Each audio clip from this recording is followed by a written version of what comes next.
Hello friends, आपका स्वागत है एक बार फिर से एस्ट्रो गुरु चैनल पर। आप सभी के लिए आज एक और टैरो सेशन लेकर के आया हूं और आज का विषय है कि क्या आपकी मनोकामना जल्द पूरी होने वाली है। अगर आप कोई मनोकामना रखते हैं, कोई इच्छा रखते हैं जिसके बारे में आपका सोचना है कि यूनिवर्स या ईश्वर मेरी ये मनोकामना पूरी कर दें, तो क्या वो जल्द पूरी होने वाली है, कुछ समय है, या इस पर टैरो क्या कहते हैं, यही आज कवर करूंगा।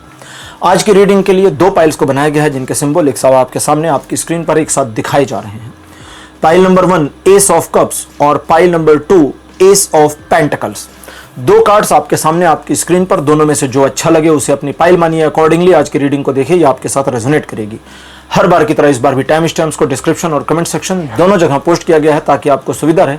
अपनी पाइल की रीडिंग पर डायरेक्ट पहुंचने के लिए टाइम स्टैम्प पर क्लिक करिए, वीडियो आगे चला जाएगा और आप डायरेक्ट अपनी पाइल की रीडिंग पर पहुंच जाएंगे।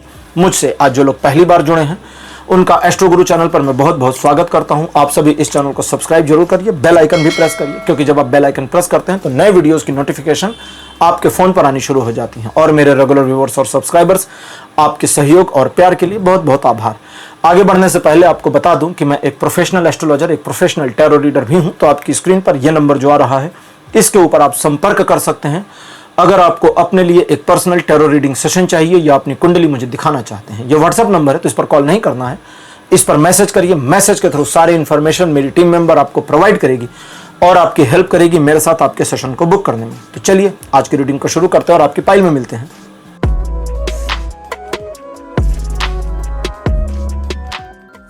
हेलो पाइल नंबर 1, आप सबका स्वागत है आपकी रीडिंग में। आपने एस ऑफ कप्स चुना था, मेरे बगल में उसको लगाया गया है। चलिए रीडिंग को शुरू करते हैं और देखते हैं कि क्या आपकी मनोकामना जल्द पूरी होने वाली है।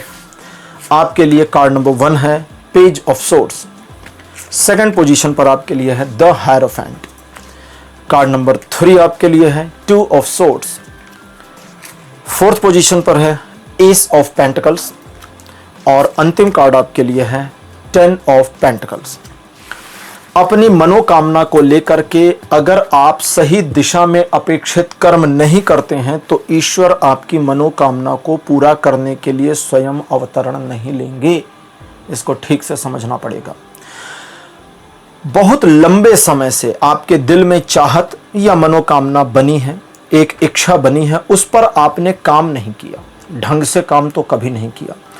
ईश्वर को इस चीज के लिए कई बार अनुरोध किया, प्रतिरोध किया। प्रतिरोध का मतलब यहां पर है कि ईश्वर से नाराजगी भी आपकी हुई है।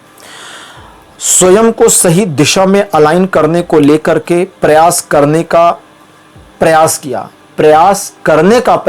लेकिन प्रयास सही प्रयास में नहीं गया, तो अनुप्रास अलंकार हो गया। तो यहां पर अभी प्रेजेंट टाइम में अगर हम एक लाइन में कहें कि आपकी मनोकामना जल्द पूरी होने वाली है तो आंसर है नहीं, लेकिन फिर भी पूरी हो जाएगी। ऐसा नहीं है कि नहीं पूरी होगी, लेकिन उसके लिए प्रॉपर प्लानिंग पर काम करना होगा। सबसे बड़ी जो समस्या आपकी दिखती है वो ये, समस्या से पहले समस्या को यहां रखते हैं। आप स्वयं के ऊपर विश्वास और अविश्वास दोनों की स्थिति में झूल जाते हैं और ये गड़बड़ कर जाता है। स्वयं पर विश्वास है, हाँ, विश्वास नहीं है, हाँ, ये दोनों एक साथ है, कंट्राडिक्शन है बट एक साथ है। अब प्रयास सही क्या है, प्रयास को हम उठाते हैं। प्रयास वही प्रयास करना है, बहुत कुछ एक्स्ट्रा ऑर्डिनरी नहीं करना। प्रयास वही प्रयास करना है जो आपको समझ में आता है कि यार मेरी इस मनोकामना को पूरा करने के लिए इस योजना को फॉलो करना पड़ेगा। 4 मंजिलें ऊपर जाना है तो भाई 4 मंजिले की सीढ़ी चढ़ के जाना पड़ेगा। योजना नंबर 1। योजना नंबर 2, अगर लिफ्ट है तो लिफ्ट से चली जाए। योजना नंबर 3, रस्सी बांधे उससे चले जाएं।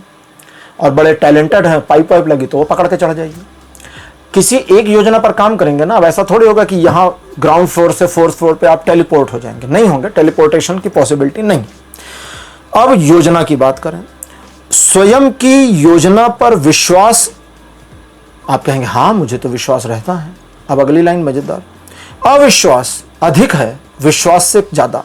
विश्वास जितना है उससे अधिक अविश्वास दिखता है। और अविश्वास का कॉन्टेक्स्ट क्या है, आपको लगता है कि यार कर ही लेंगे काम, तो टाल मटोल की स्थिति, कैजुअल होना, सिचुएशंस को समझने, ऑब्जर्व करने और योजना बनाने के बावजूद उस पर कार्य नहीं करना, और जो मनोकामना है, जो इच्छा है, जो चाहत है वो पूरी न होने पर ईश्वर को दोष देना, अब इसे क्या ही कहेंगे। रीडिंग कहती है कि आपके मन में पिछले काफी समय से आप जो चाहते हैं वो नहीं हो पा रहा, इस वजह से एक क्षोभ, एक गुस्सा बना हुआ है, और वो भी स्वयं से और ईश्वर से, दोनों से बना है। रीडिंग कहती है स्वयं पर गुस्सा क्यों हो? क्योंकि तुमने ही चीजों को टाल के रखा। ईश्वर पर गुस्सा क्यों हो? क्योंकि ईश्वर का इसमें कोई रोल ही नहीं है, सिवाय इसके कि वे पॉजिटिव ब्लेसिंग्स दे दें। जब एक मकान बनाया जाता है, आपने देखा होगा ना कि वो एक ईंट रखते हैं और ईंट के बीच में मसाला सीमेंट का लगाते हैं और फिर एक और ईंट रखते हैं। क्या वो मिस्त्री ईंट को जोड़ रहा है? जवाब है नहीं। क्या ईंट मसाला खुद एक दूसरे को जोड़ रहे हैं? जवाब है नहीं, क्योंकि नॉर्मली हम मसाले को इस तरह रख दें तो नहीं जुड़ेगा। एक निश्चित प्रक्रिया है कि मसाले में कुछ मिक्सचर होगा, मोरंग मिलेगी, एक निश्चित मात्रा में जल भी मिलाया जाएगा। अब यहाँ ध्यान देने वाली बात क्या है कि जब उसमें जल को मिलाया जाएगा तो जल तो आने वाले समय में भाप बन के उड़ जाएगा, लेकिन मसाले को ठोस करेगा और ईंटे से चिपका देगा, जोड़ देगा, ईंटे से जोड़ देगा।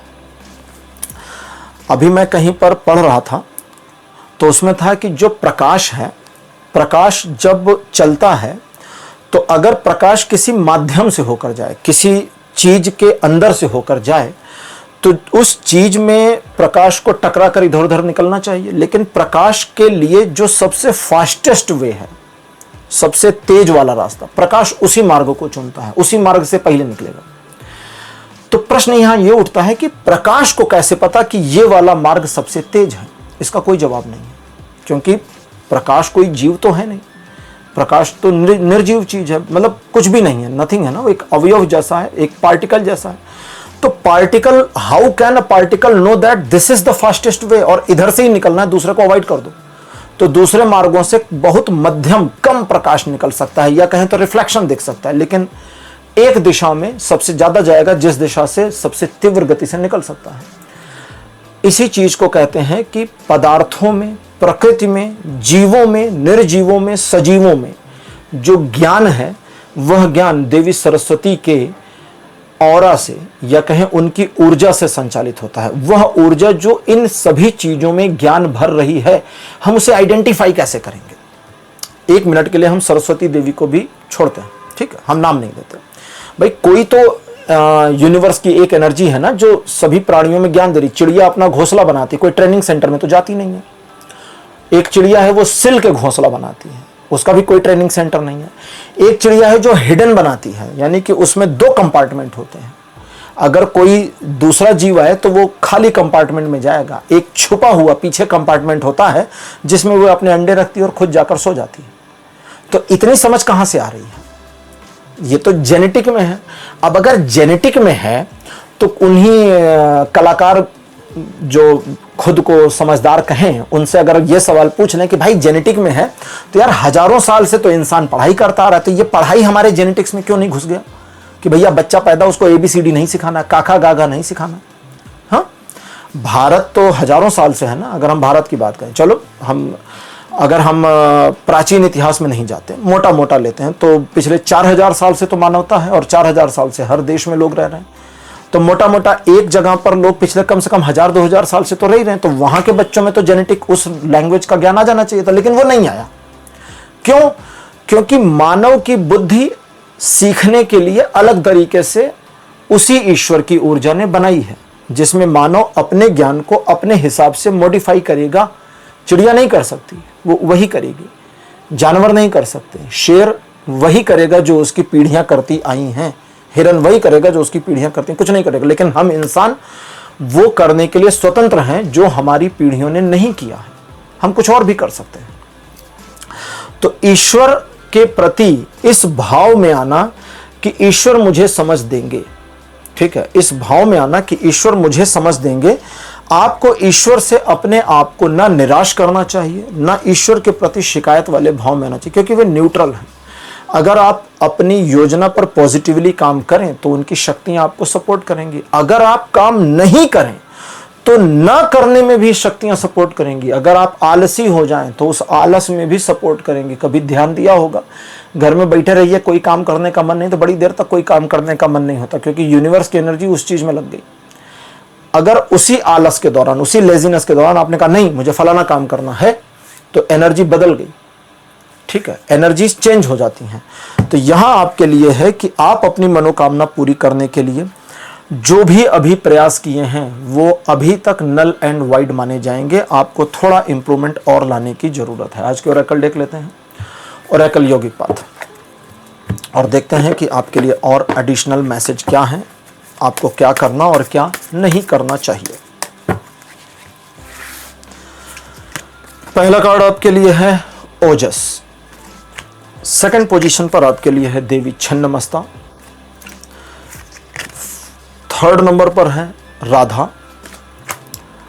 फोर्थ पोजीशन पर आपके लिए है सहस्रार, और अंतिम कार्ड आपके लिए है श्री हनुमान। भगवान श्री हनुमान जी जो हैं कर्तव्य निष्ठ थे, और अगर कर्तव्य के मामले में हनुमान जी की तुलना की जाए तो मुझे नहीं लगता कोई मिलेगा। अपने कर्तव्य का निर्वहन करने में वे सर्वश्रेष्ठ थे। अगर उनका कर्तव्य है तो उन्हें वो करना है तो एनी हाउ करना है। संजीवनी लानी थी तो पहाड़ उठा लाए, संजीवनी नहीं पहचान पाए तो, लेकिन बीच में छोड़कर नहीं आए कि सुसेन जी वो संजीवनी पहचान में नहीं आ रही, यार आप भी साथ चलो। कर सकते थे ना, वो वापिस आते सुसेन वैद्य को साथ में लेके जाते कि तुम उठा के लाओ, हम तुमको कंधे पे लेके जा रहे हैं। नहीं, हनुमान जी गए, वो ठीक है चमक रही होगी तो सिंपल सी है, इतनी सारे रात का समय एक जड़ी चमक रही होगी, उसी को तोड़ के लाना। वहां पहुंचे तो कईयों चमक रही थी। उन्होंने जरा सा देखा तो ये अलग ढंग की, ये अलग ढंग की, ये अलग ढंग की, अलग ढंग की, ये 4-5 सब चमक रहे। बोले तो कंफ्यूजन हो गई, अब मैं सबको कैसे उखाड़ के ले जाऊं? क्योंकि औषधि को, गलत औषधि को उखाड़ना, उस औषधि को नष्ट करना हो गया। तो नष्ट क्यों करें, किसी और की जान पर बनाई तो बोले पूरा पहाड़ ले चलो। अब रीडिंग यहां क्या कहती है उसको समझें।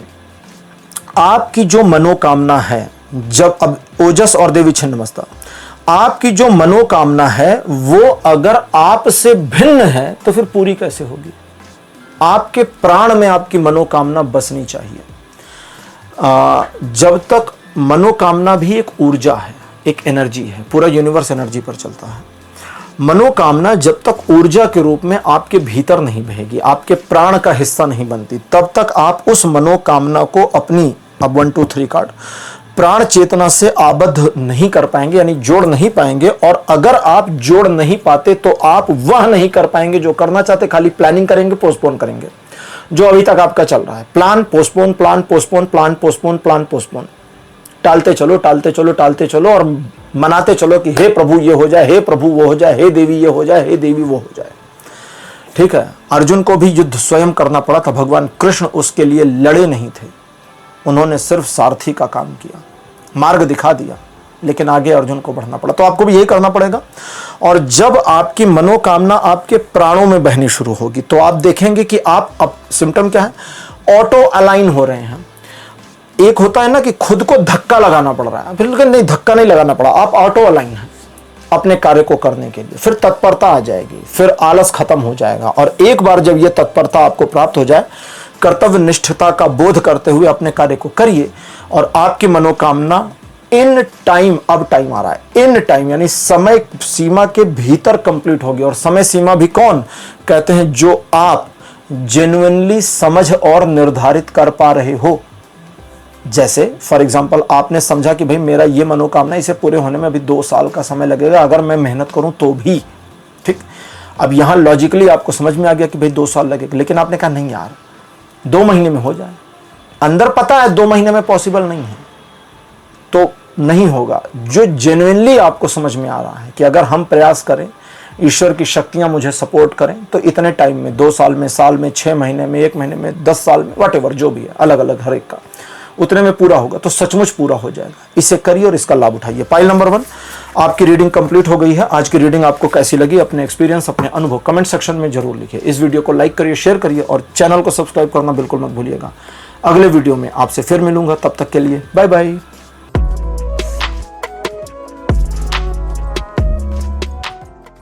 हेलो पाइल नंबर 2, आप सबका स्वागत है। आपके रीडिंग में आपने एस ऑफ पेंटिकल्स को चुना था, मेरे बगल में उसकी फोटो लगाई गई है। चलिए आज की रीडिंग को शुरू करते हैं और देखते हैं कि आपकी मनोकामना क्या जल्दी पूरी होने वाली है। इस पर टैरो क्या कहते हैं, क्या सजेशन है, क्या गाइडेंस है, क्या पॉजिटिव और क्या नेगेटिव है। पहला कार्ड आपके लिए है 5 of cups, second the tower, third 10 of wands, fourth 9 of pentacles, और अंतिम 2 ऑफ सोर्ड्स। भाई मनोकामना पूरी होने के लिए मनोकामना भी तो सही ढंग से होनी चाहिए। एक छोटे बच्चे की मनोकामना करेंगे, एक छोटे बच्चे, एक नासमझ अबोध बच्चे की तरह मनोकामना करेंगे तो फिर ईश्वर को भी समझ में नहीं आएगा ना कि भाई ईश्वर छोड़िए, यूनिवर्स को नहीं समझ में आएगा कि एनर्जी को कंसंट्रेट किस पर करना है। क्या प्रॉब्लम है? आपकी स्थिति रीडिंग कहती है उस बच्चे की तरह है जो टॉय स्टोर में खो गया है, गुम हो गया है। खो गया मतलब ऐसा नहीं कि फैमिली से खो गया, टॉय स्टोर में सुध बुध खो दिया है। ये वाला भी सही है, वो वाला भी सही, ये तो सबसे से, अरे इसको तो हमने देखा नहीं, ये सबसे मस्त, और ये उठा के ला रहे थे रास्ते में, ये मिला, ये वाला लेंगे, इसको छोड़ो, ये वाला लेंगे, अब इसको छोड़ो, फिर ये वाला लेंगे। मतलब एक लेना है लेकिन पसंद उसे मल्टीपल आ रहे हैं। अब बच्चा कैसे लेगा? बच्चा कंफ्यूज। आपने अपनी मनोकामना को ही इतनी बार बदल डाला है कि अब आप खुद मुझे कंफ्यूज दिख रहे या दिख रही हैं कि हमारी सच में सही वाली मनोकामना कौन सी है यार? वो वाली है, ये वाली है, कि वो वाली है, कि वो वाली है? अच्छा नहीं, ये पहले वाली एकदम सही थी। नहीं यार, पहले वाली ठीक नहीं, अब हम जो प्लान कर रहे हैं वो बिल्कुल सही है। तो पहले तो रीडिंग कहती है रिफाइन करो। अब रिफाइन कैसे करेंगे? तो रीडिंग कहती है मन को शांत करो, सारी मनोकामनाओं को छोड़ दो। 2 महीने मिनिमम, 6 महीने मैक्सिमम, आप अपने हिसाब से ले लो। अगर आपको लगता है I can manage in 2 month, 2 महीने। अगर आपको लगता है नहीं यार, हमारे दिमाग में तो बहुत हौच पौच है, हम जरूरत से ज्यादा पागल हैं, तो हमको 4 महीने 6 महीने चाहिए, तो ठीक है, उतना ले लो। छोड़ने का मतलब है कि छोड़ दो और शांत बैठ जाओ, ब्रेक कर दो, पूरा गैप मार दो। और गैप मारने के बाद नई मनोकामना बनाने के लिए मन को एकाग्र करो और ये देखो कि मेरे एफर्ट्स और ईश्वर के सहयोग से कौन सी मनोकामना है जो हम पूरी कर लेंगे। हम मतलब मैं और ईश्वर दोनों मिलके, कर्म हम करेंगे, सहयोग वो करेंगे, पूरी हो जाएगी। और जब आप इस प्लानिंग के साथ काम करते हैं तो आपका मन उस समय यानी फ्यूचर में इस बात को लेके काफी डिस्ट्रैक्शन देगा कि आपके पास एक से अधिक मनोकामनाएं हैं। अब ये वाली कंडीशन को मैं और अगर वाइडली लेके जाऊं तो कंडीशन ये हो गई कि ईश्वर आए और पूछे कि बताओ तुम्हारी चाहत क्या है, तो आप कहेंगे कि हमको तो ये चाहिए था, फलाना चीज एक्स। एक एग्जांपल लेते हैं, एक्स चाहिए। ईश्वर ने कहा तथास्तु, एक्स दे के चले गए और आपने कहा रे रे रे रे रे हमको तो वाई चाहिए था, एक्स नहीं चाहिए था। तो फिर आप भी परेशान, ईश्वर भी परेशान। तो पहले समझो कि क्या चाहिए, क्योंकि मन का जो भ्रमित होना है, वह भ्रमित होना या सुनी सुनाई बातों पर अपने मन की मनोकामना के परिवर्तित करने का जो प्रोसीजर चल रहा है, ये किसी काम का नहीं, ये कहीं लेकर नहीं जाएगा। एक चीज के ऊपर टिकना पड़ेगा। जब तक एक चीज के ऊपर टिकेंगे नहीं, तब तक आपकी मनोकामना के ऊपर ईश्वर की शक्तियां केंद्रित होकर प्रभाव डाल नहीं पाएंगी। आज की हम ओरेकल देख लेते हैं आपके लिए, पाइल नंबर 2।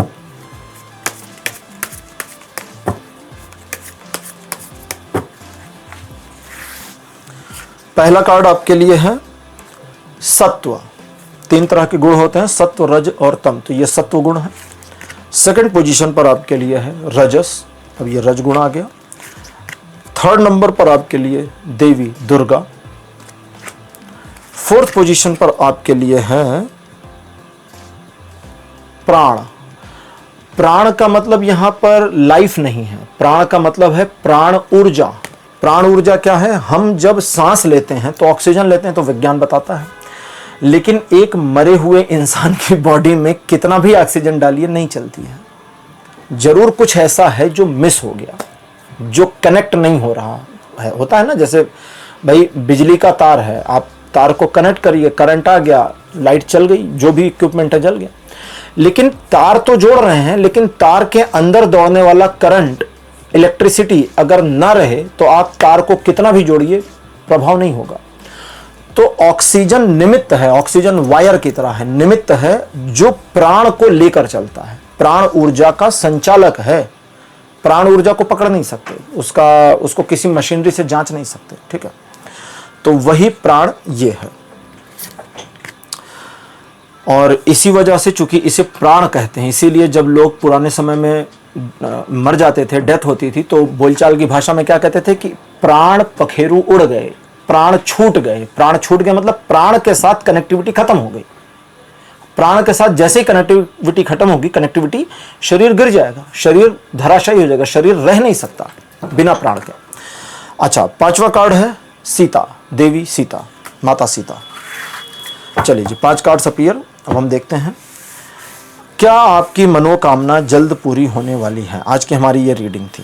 प्राण का कार्ड यहाँ पर कहता है मनोकामना सही तरीके से करो तो हाँ तय समय में पूरी हो जाएगी, लेकिन तुम अपनी मनोकामना में सही तरीके से मनोकामना भी नहीं कर पा रहे। रजस का कार्ड और सत्व का कार्ड कहता है कि अपने मन को थोड़ा खंगालो, अपने मन को समझो और अपने मन को नैरो करने की बजाय, सिकोड़ने की बजाय जरा वाइड करो। ठीक है, जरा वाइड करो। जैसे एक कविता थी, कविता तो पूरी नहीं याद, उसमें यह था कि एक बंदा था, वो एक हाथ को दूसरे से छुआ कर खा रहा था, ऐसे ऐसे कर रहा था। तो किसी ने पूछा भाई ये क्या चल रहा है? बोले कुछ खाने को है नहीं, तो मैंने कल्पना की है कि ये वाला हाथ गुड़ है, ये वाला रोटी है, तो रोटी को गुड़ से छुआ छुआ के खा रहे हैं। तो उसने कहा भाई पागल इंसान, कल्पना ही करनी है तो हलवे पूड़ी की करो यार, तुम गुड़ रोटी की काहे कर रहे हो? उसने कहा अच्छा हलवे पूड़ी की करने, फिर पचाएगा कौन? तो कभी कभी थोड़ा बड़ा सोचने में हम डर भी जाते हैं। तो रीडिंग कहती है डरो नहीं, थोड़ा बड़ा सोचो, लेकिन जो बड़ा सोचना है उसमें कल्पना नहीं करनी है। दोनों में अंतर है। हम कल्पना में तो कुछ भी कल्पना कर सकते हैं ना कि भाई हम चांद पे जाना चाहते हैं, कल्पना है। बड़ा सोचना क्या है कि हम एक ऐसी मशीन बना सकें जो चांद पर जाए, ये बड़ा सोचना है। दोनों में फर्क है। ठीक, बड़ा सोचने के लिए कहा जा रहा है। तो आप थोड़ा वाइड, थोड़ा बड़ा सोचने का पहले प्रयास करें। जरूरी नहीं है आपकी पहली सोच ही सही हो, उस पर मुहर लगे, नहीं, कोई बात नहीं, ड्रॉप होने दीजिए और जरा रिफाइन करिए कि मैं सचमुच किस चीज को चाह रहा या चाह रही हूं और मुझे सचमुच खुशी किससे मिलेगी। क्योंकि कई बार क्या होता है, धोखा हो जाता है। फॉर एग्जाम्पल, कभी कभी लोग अपनी करंट जॉब से परेशान होते हैं, कहते हैं हे भगवान मेरे को बस दूसरी कंपनी मिल जाए, सैलरी वैलरी ऐसी की तैसी, हम तो सेम पे चले जाएंगे। और कभी कभी भगवान सुन लेते, सेम वाली दे दी, चले भी जाते हैं लोग, चले भी जाते, ऐसा नहीं जाते, चले भी जाते हैं। और जाने के बाद में 2 महीने बाद सोचते हैं खामखा यहाँ पे आ गए, नाहक आ गए। तो वो मनोकामना भी पूरी हुई और मनोकामना किसी काम की भी ना रही, तो फिर फायदा ही क्या निकला। तो मनोकामना भी तरीके से करिए। अगर मांगना ही है तो बेहतर मांगिए। एक बार एक राक्षस था बड़ा बुद्धिमान था, ये फिर कभी किसी वीडियो में बताऊंगा। एक कार्ड मैंने मंगाया है, यह है लक्ष्मी ओरेकल। जब इससे रीडिंग करूंगा तब बताऊंगा, ठीक है, जल्दी ही है। उसने ब्रह्मा जी की तपस्या करी, ब्रह्मा जी प्रसन्न हुए, बोले बोलो क्या चाहिए? उसने कहा अमरता चाहिए, हमको कोई मार ना सके। ब्रह्मा जी बोले भाई ये तो पॉसिबल नहीं है, जो जन्मा वो मरेगा, तुम मरने की विधि जरा कठिन कर सकते हो, इससे ज्यादा नहीं हो सकता। तो उसको पता था कि भाई ये मरने की विधि कठिन करने का मतलब है कि यार हिरण्यकश्यप को भी भगवान ने अवतार लेके मार दिया था, तो यार हमारा वाला इतना कठिन कर दो कि ये पॉसिबिलिटी में ना आए। तो उसने कहा भगवान शिव और विष्णु के पुत्र के द्वारा मेरी मृत्यु हो। दोनों पुरुष, विष्णु भी पुरुष, भगवान शिव भी पुरुष, और दोनों का ना विवाह है ना विवाह होगा, इन दोनों का संयुक्त रूप से कोई बच्चा हो ही नहीं सकता। उसने बड़ा दिमाग लगाया, बोला अब इनका कोई अगर पुत्र होगा तो इनका पुत्र मुझे मारे ये बड़ी कठिन थी बात, लेकिन बाद में वो भी मरा। कैसे मैं बताऊंगा एक वीडियो में, जब इससे रीडिंग करूंगा तब बताऊंगा, ठीक है। तो मेरे साथ जुड़े रहिए। लक्ष्मी माता की आपके ऊपर कृपा या ब्लेसिंग्स ऑफ गॉडेस लक्ष्मी, इस तरह का टाइटल रहेगा, जल्दी ही आ जाएगा, मेरे ख्याल से 1 हफ्ते 10 दिन में आ जाएगा। अभी उस पर मैंने रीडिंग नहीं करी है, शायद कल या परसों शूट करूंगा। तो यहां पर है कि अपने आप को पहले इस चीज के लिए रिफाइन करिए कि मैं किस मनोकामना को अंगीकार करूं, स्वीकार करूं। क्योंकि देवी दुर्गा अब कहती हैं कि तुम जो चाहते और मांगते हो, जो चाहते और जो मांगते हो, उसमें जो वेरिएंस है उसे ठीक कर लो। क्योंकि मांगते कुछ हो, चाहते कुछ हो, जरा इसे ठीक करो, रिफाइन करो। प्राण का कार्ड और देवी सीता, ये 2 कार्ड मुझे कहते हैं कि एक बार अगर आप अपनी मनोकामना पर आश्वस्त हो जाएं, आश्वस्त होने का मतलब गिल्ट में नहीं रहना कि अगर ईश्वर ने पूरा कर दिया, आपने कर्म किया और मनोकामना पूरी हो गई तो फिर गिल्ट में नहीं आना कि अरे यार ये गड़बड़ मांग लिया था मैंने, थोड़ा बेहतर चाहिए था। नहीं, पहले से ही बेहतर सोच लीजिए, विचार कर लीजिए। और ये चीज के पूरी होने की पूरी संभावना बनी है, क्योंकि जब आप एक ऐसी मनोकामना अपने मन में, अपने मस्तिष्क में बना ले जाने में कामयाब होंगे जो आपके प्राण में उतर जाए, मन की गहराइयों में फीलिंग में आ जाए, तो देवी सीता कहती हैं कि जब वो तुम्हारे प्राण में आएगी तो तुम्हारे प्राण की ऊर्जा ही उसे पूरा करने में तुम्हारी मदद कर देगी, और जब मदद कर देगी तो फिर वो पूरी भी हो जाएगी। तो क्या ये जल्द पूरी होने वाली है? इसका आंसर है अभी नहीं, समय लगेगा। पहले मनोकामना को रिफाइन करिए, एक सही, एक बेहतर मनोकामना बनाइए, उस पर योजना बनाइए, अपेक्षित कर्म करिए, अंदर से मन की गहराइयों से उस कर्म पर आश्वस्त रहिए और ईश्वर पर भरोसा बनाए रखिए, और फिर देखिए चमत्कार होता है और मनोकामना पूरी कैसे नहीं होती। फाइल नंबर 2, आज की रीडिंग आपकी भी कंप्लीट हो गई है। आज की रीडिंग आपको कैसी लगी? अपने एक्सपीरियंस, अपने अनुभव कमेंट सेक्शन में जरूर लिखिए। इस वीडियो को लाइक करिए, शेयर करिए और चैनल को सब्सक्राइब करना मत भूलिएगा। अगले वीडियो में आपसे फिर मिलूंगा। Bye bye.